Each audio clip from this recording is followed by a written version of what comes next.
All right, I got all the things I need. It's all right here.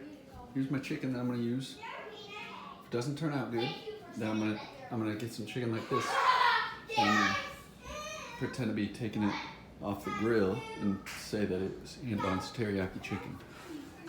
I got kids out here. Know what times two does? Pretty much doing what they're not allowed to do. Boo!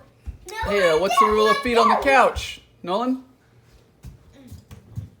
No, it's 1, So mom is sick. back on. Just say mom, not my mom, but their mom is sick. 1, 2, So hopefully she doesn't have coronavirus. If she does, then let this day mark the day that we first learned that Autumn had coronavirus. So this is Jake. Jake sleeps in our room for some reason, like on the floor very nicely. If we close these doors, he sleeps right here on this little rug.